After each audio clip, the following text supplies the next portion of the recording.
Ameen rounds உங்களை அன்போடு வரவேற்கிறது. Doctor MS. உதயமூர்த்தி அவர்கள் எழுதிய எண்ணங்கள் என்ற புத்தகத்தின் வாசிப்பு. பாராட்டும் உள்ளம். நமது உள்ளத்திலே பயம், பொறாமை, கவலை, பேராசை, காமம் என்ற பல தடை கற்களை எழுப்பிக் கொண்டிருக்கிறோம். இத்தடைகளினால நமது நல்ல எண்ணங்கள் வெளியே சென்று தங்கள் காரியங்களை நிகழ்த்துவது தடைபடுது. அதுபோல வெளியில் இருக்கும் பிரபஞ்ச அறிவிலிருந்து நமக்கு நல்ல யோசனைகளும் வழிமுறைகளும் நம்மை வந்தடைவதை இந்த தீய உணர்ச்சிகள் தடுக்குது. மனம் இத்தீய உணர்வுகள்ல சிக்காத போதுதான், மனம் நிச்சலனமாய் இருக்கும்போதுதான் மனசுல ஆக்க சக்திகள் வேலை செய்யுது. பல பெரியவர்களை பற்றியும் எண்ணி பாருங்க. நாட்டை துண்டாட வேண்டும் என்று ஜின்னா சொன்ன போதும் காந்தி அதற்காக அவரை வெறுக்கவில்லை.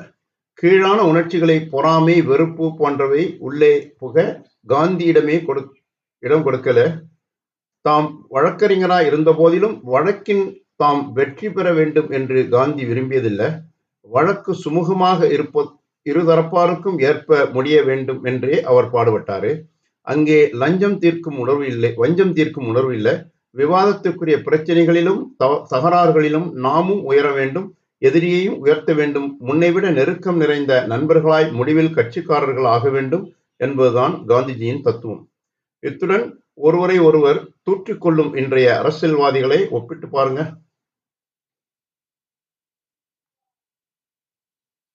கெட்ட உணர்ச்சிகளை, தீய எண்ணங்களை அகற்ற ஒரு வழி இருக்குது.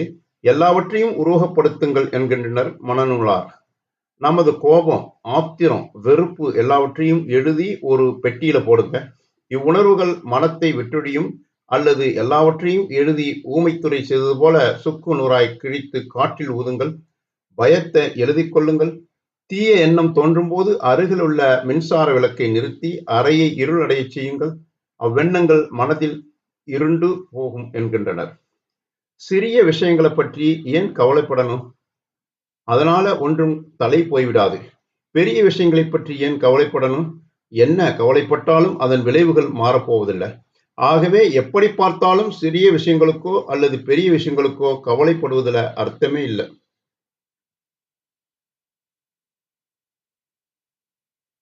தனி மனித முன்னேற்றத்துக்கு பெரிய தடையா இருப்பது மனிதன் தன் மனசுல பிறரை பற்றி கொண்டுள்ள பொறாமை, வெறுப்பு போன்ற உணர்ச்சிகளே. இவ்வுணர்வுகளே நம்மை சங்கிலியாய் பிணைத்து நம்மை கட்டி போட்டிருக்குது. நாம் இதை உணரும் போது, நாம் இதை அகற்றும் போதும் தவ யோகிகள் கருணை நம்மிடமிருந்தும் புறப்படும். போன பாதையில் போய் பல புது விஷயங்களும் புது வழிகளும் கண்டுபிடிக்கப்படுவதில்லை. புதிய சிந்தனை, புதிய வழி என்று நம்மிடம் புதுமை விரும்பும் மனோபாவமும் புதிய பாதையில நடக்க தைரியமும் வேண்டும். ஒரு குடும்பத்துல எல்லோரும் விவசாயிகளாக இருக்கும்போது ஒருவர் விஞ்ஞானியாக விரும்பினால் அதற்கு தைரியம் வேணும். பிற எதிர்ப்புகளை சமாளிக்கும் துணிவு வேண்டும். பெரிய சனாதன குடும்பத்தில் பிறந்த பெண் சினிமா நடிகையாக விரும்பினால் அதற்கு அசாதாரண தைரியம் வேணும். புதிய கருத்துக்கள் மூளையில புதிய புரதப் பொருள்களை உருவாக்குது என்கிறார்கள் மூளை மருத்துவர்கள். புதிய வழியில செல்லும் போது பெரும்பாலோர் எதிர்ப்பார்கள், கண்டிப்பாங்க, பயமுறுத்துவாங்க. கொஞ்சம் மாறுபட்ட உடை உடுத்திக்கொண்டு வெளியில சென்று பாருங்க. நமது ஊரில் எல்லோரும் நமது உடையை பற்றியே குறிப்பிடுவாங்க. உடைக்கே இப்படி என்றால் மனமொத்து காதல் திருமணம் செய்து கொள்வதை பற்றி கேட்கவே வேண்டாம். பொது அபிப்பிராயம் நம்மை பயமுறுத்தலாம். ஆனா அதற்காக பொது அபிப்பிராயம் என்றும் சரியாக இருக்க வேண்டும் என்பதல்ல. பொதுமக்கள் எப்போதுமே சாயிர பக்கமே சாயும் செம்மறியாடுகள். ஆனா நமக்கு நம் கொள்கையில் உறுதி வேண்டும். பிறர் கண்டனத்தை கண்டு கலங்காத உள்ளம் வேண்டும்.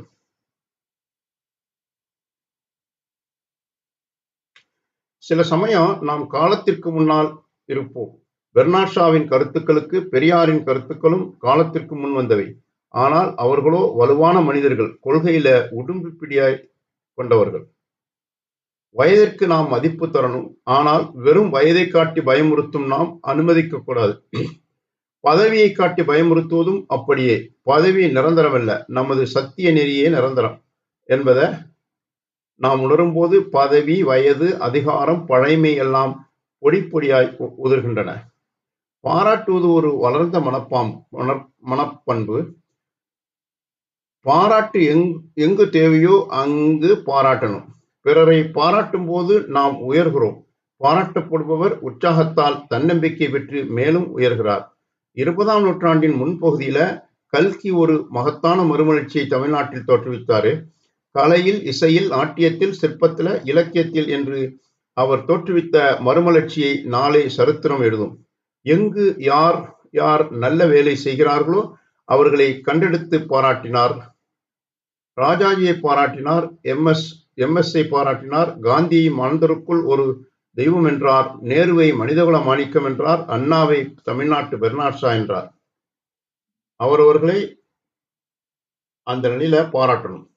அதை போலவே அண்ணாவும் வாரா என்ற அந்த பெரிய எழுத்தாளரை அக்கிரகாரத்தில் பிறந்த அதிசய பிறவி என்று மனதார பாராட்டினார். நினைவில் கொள்ளுங்கள், கோயிலில் தேவாரமும் திருவாசகம் பாடும்போது, அர்ச்சனை செய்யும் போது நாம் கடவுளை போல்கிறோம், பாராட்டுகிறோம். கடவுள் சொல்கிறாரா பாராட்டு என்று? இல்லை.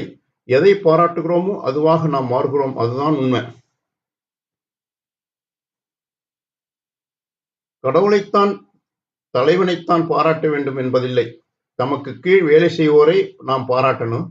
அடி நிலையிலுள்ளோர் நம்பிக்கைக்காக ஏங்கி மேல் நோக்குகின்றனர், தன்னம்பிக்கைக்காக ஏங்கி மேலே நோக்குகின்றனர். தயங்காத பாராட்டுகள். பாராட்டும் பல நல்ல காரியங்களையும் அற்புதங்களையும் செய்ய தூண்டுகிறது. இனிய வார்த்தைகள் இருக்கும்போது இன்னாத வார்த்தைகள் நாம் ஏன் உபயோகிக்கணும்? பழம் இருக்கும்போது காயா கடிப்பவர்கள்? ஒரு மனிதனை கேவலமாக நடத்துவதன் மூலம் நாம் அவனிடமிருந்து முதல் தரமான வேலையை எதிர்பார்க்க முடியாது. நாம் முதல் தரமான மனிதராக இருக்க வேண்டும் எனில் நாம் எல்லோரையும் முதல் தரமாக நடத்த பழக வேண்டும். முதல் தரமான எண்ணங்களை, பாராட்டும் பெருந்தன்மை மிக்க எண்ணங்களை உள்ளே விடுங்கள், உயருங்கள். Thanks for watching. Please subscribe our YouTube channel.